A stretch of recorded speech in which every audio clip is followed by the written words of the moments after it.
ನೀವು ನೋಡ್ತಾ ಇದ್ದೀರಾ ಇದು ಫಿಲ್ಮಿ ಬೀಟ್ ಕನ್ನಡ. ನಾನು ಶ್ರುತಿ ಪಾಟೀಲ್. ವೀಕೆಂಡ್ ವಿತ್ ರಮೇಶ್ ನಲ್ಲಿ ಇಷ್ಟು ಬೇಗ ರಕ್ಷಿತ್ ಶೆಟ್ಟಿ ಯಾಕೆ ಅಂದವರಿಗೆ ಸಿಕ್ಕಿದೆ ಉತ್ತರ. ಹೌದು, ಈ ಸೀಟ್ ನಲ್ಲಿ ತುಂಬಾ ದೊಡ್ಡವರು ಕುಳಿತುಕೊಂಡಿರ್ತಾರೆ. ನನಗೆ ಈ ಸೀಟ್ ನಲ್ಲಿ ಕೂರುವ ಅರ್ಹತೆ ಇದೆಯಾ ಇಲ್ವಾ ಗೊತ್ತಿಲ್ಲ. ವೀಕೆಂಡ್ ವಿತ್ ರಮೇಶ್ ಸಾಧಕರ ಸೀಟ್ ನಲ್ಲಿ ಕುಳಿತುಕೊಂಡ ರಕ್ಷಿತ್ ಶೆಟ್ಟಿ ಹೇಳಿದ್ದ ಮೊದಲ ಮಾತಿದು.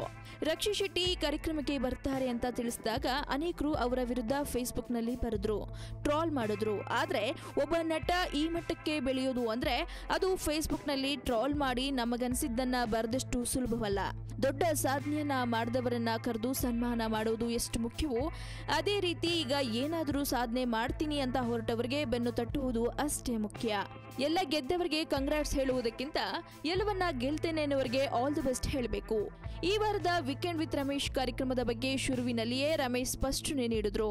ಈ ವಾರದ ಅತಿಥಿ ಸಾಧನೆಯ ಪಯಣದ ಮೊದಲ ಹಂತವನ್ನ ಗೆದ್ದಿದ್ದಾರೆ, ಅವರ ಬೆನ್ನು ತಟ್ಟಬೇಕು ಅಂತ ಈ ಎಪಿಸೋಡ್ನ ಉದ್ದೇಶವನ್ನ ತಿಳಿಸಿದ್ರು. ಕನ್ನಡದಲ್ಲಿ ಹೊಸ ಬಗೆಯ ಸಿನಿಮಾಗಳನ್ನ ಮಾಡಿ ಹೊಸ ಟ್ರೆಂಡ್ ನ ಸೃಷ್ಟಿ ಮಾಡಿದ್ದ ನಿರ್ದೇಶಕರ ಪೈಕಿ ರಕ್ಷಿತ್ ಶೆಟ್ಟಿ ಕೂಡ ಒಬ್ರು. ಸಿನಿಮಾದಲ್ಲಿ ಒಮ್ಮೆ ಸೋತಿದ್ರು ಮತ್ತೆ ಗೆದ್ದು ತೋರಿಸಿದ್ದ ಅವರ ಜರ್ನಿ ಇಂದಿನ ಯುವ ನಟ ನಿರ್ದೇಶಕರಿಗೆ ದೊಡ್ಡ ಪ್ರೇರಣೆ ನೀಡಬಲ್ಲದು. ಹೀರೋ ಅಂತಿದ್ದ ಹಾಗೆ 3 ಒಳ್ಳೆ ಫೈಟು ಅವಶ್ಯಕತೆ ಇರಲಿ ಇಲ್ಲದಿರಲಿ ಒಂದು ಬಿಲ್ಡಪ್ ಸಾಂಗ್ ಇರಲೇಬೇಕು ಅನ್ನೋದು ಗಾಂಧಿನಗರದ ನಿಯಮ.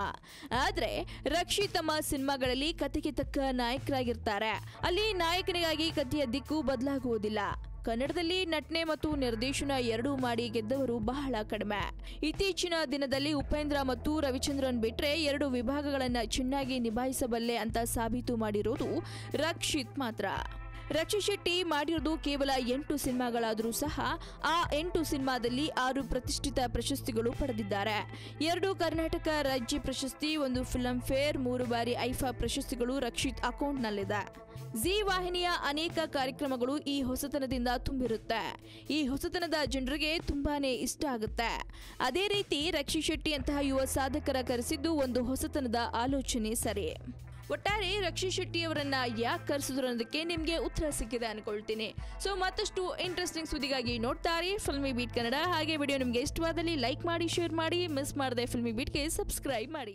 ಹಾಯ್, ಎಲ್ಲ ಸ್ಯಾಂಡಲ್ವುಡ್ ಮೂವೀಸ್ ಅಪ್ಡೇಟ್ಸ್ಗೆ ಪ್ಲಸ್ ನನ್ನ ಮೂವೀಸ್ ಅಪ್ಡೇಟ್ಸ್ಗೆ ಪ್ಲೀಸ್ ಎಲ್ಲರೂ ನೋಡ್ತಾ ಇರಿ ಫಿಲ್ಮಿ ಬೀಟ್ ಆ್ಯಂಡ್ ದಯವಿಟ್ಟು ಸಬ್ಸ್ಕ್ರೈಬ್ ಮಾಡಿ.